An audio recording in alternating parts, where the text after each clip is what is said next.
Hello everyone, welcome you on Ticker TV. માર્કેટની વાત કરીએ તો બીએસસી સેન્સેક્સ સ્પોટ ક્લોઝ થયું છે 81,086 પર 650 પોઈન્ટના વધારા સાથે. નિફ્ટી 50 સ્પોટ ક્લોઝ થયું છે 24,823 પર 282 પોઈન્ટના વધારા સાથે.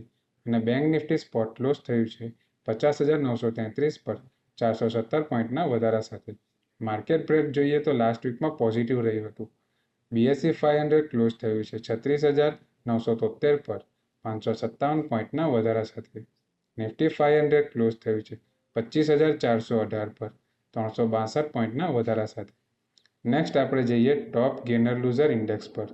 ટોપ ગેનરમાં નિફ્ટી મેટલ ક્લોઝ થયું છે 9,290 પર 3.30% વધારા સાથે.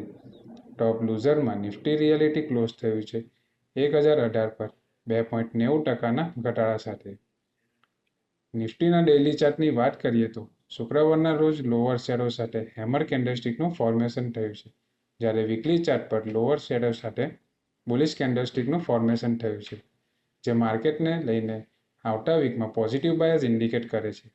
મોમેન્ટમ ઇન્ડિકેટર આરએસઆઈની વાત કરીએ તો આરએસઆઈ પણ ડેઇલી ચાર્ટ પર 60ના લેવલ પર ટ્રેડ કરી રહી છે, જે માર્કેટને લઈને પોઝિટિવ ટ્રેન્ડ ઇન્ડિકેટ કરે છે.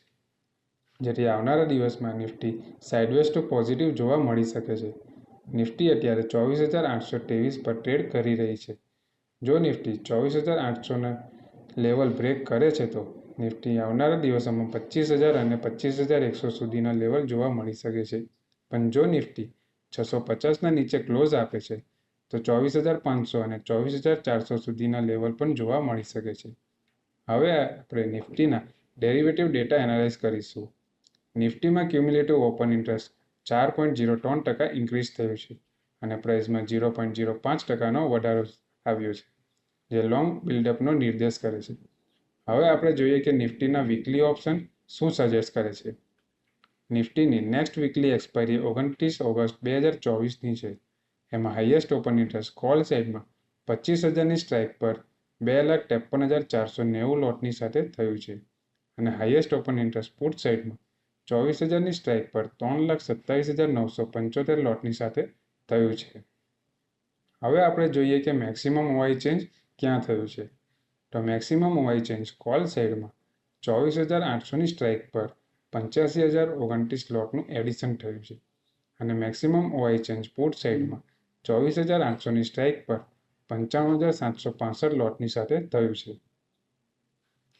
ચાર્ટ પેટર્ન અને ઓપન ઇન્ટરેસ્ટના ડેટા જોતા એવું લાગે છે કે નિફ્ટીના સપોર્ટ 24,600 અને 24,500ના લેવલે રહેશે અને રેઝિસ્ટન્સ 25,000 અને 25,100ના લેવલે રહેશે. બેંક નિફ્ટીના ડેઇલી ચાર્ટની વાત કરીએ તો બેંક નિફ્ટીમાં ડોજી કેન્ડલસ્ટિકનું ફોર્મેશન થયું છે, જે માર્કેટના ટ્રેન્ડને લઈને એક સાઇડવેઝ ટ્રેન્ડનું ઇન્ડિકેટ કરે છે. જ્યારે વીકલી ચાર્ટ પર પણ ડોજી કેન્ડલસ્ટિકનું ફોર્મેશન થયું છે. મોમેન્ટમ ઇન્ડિકેટર આરએસઆઈની વાત કરીએ તો ડેઇલી ચાર્ટ પર આરએસઆઈ 51ના લેવલ પર ટ્રેડ કરી રહી છે, જે માર્કેટને લઈને એક સાઇડવેઝ ટ્રેન્ડનું ઇન્ડિકેટ કરે છે. ડેઇલી ચાર્ટ મુજબ બેંક નિફ્ટી માટે 51,100 અને 51,400ના લેવલ સ્ટ્રોંગ રેઝિસ્ટન્સ તરીકે વર્ક કરી શકે છે, જ્યારે નીચેમાં 50,300નું ઇમ્પોર્ટન્ટ સપોર્ટ ઝોન છે.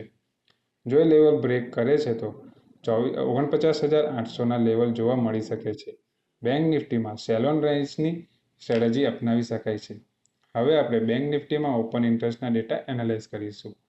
બેંક નિફ્ટીમાં ક્યુમ્યુલેટિવ ઓપન ઇન્ટરેસ્ટ 8.29% ઇન્ક્રીઝ થયું છે અને પ્રાઇસમાં 0.10%નો ઘટાડો આવ્યો છે, જે શોર્ટ બિલ્ડઅપનો નિર્દેશ કરે છે. હવે આપણે જોઈએ કે બેંક નિફ્ટીમાં વીકલી ઓપ્શન શું સજેસ્ટ કરે છે. બેંક નિફ્ટીની વીકલી એક્સપાયરી 28 ઓગસ્ટ 2024ની છે. એમાં હાઈએસ્ટ ઓપન ઇન્ટરેસ્ટ કોલ સાઇડમાં 51,000 સ્ટ્રાઇક પર 2,06,844 લોટની સાથે થયું છે અને હાઈએસ્ટ ઓપન ઇન્ટરેસ્ટ પુટ સાઇડમાં 51,000 સ્ટ્રાઇક પર 1,43,922 લોટની સાથે થયું છે. હવે આપણે જોઈએ કે મેક્સિમમ ઓપન ઇન્ટરેસ્ટ ચેન્જ ક્યાં થયું છે. તો maximum open interest change call સાઇડમાં 51,500 સ્ટ્રાઇક પર 53,057 લોટનું એડિશન થયું છે અને maximum open interest change put સાઇડમાં 49,500ની સ્ટ્રાઇક પર 20,672 લોટનું એડિશન થયું છે. ચાર્ટ પેટર્ન અને ઓપન ઇન્ટરેસ્ટના ડેટા જોતા એવું લાગે છે કે બેંક નિફ્ટીના સપોર્ટ 50,300 અને 49,650ના લેવલે રહેશે અને રેઝિસ્ટન્સ 51,500 અને 51,800ના લેવલે રહેશે. Thank you.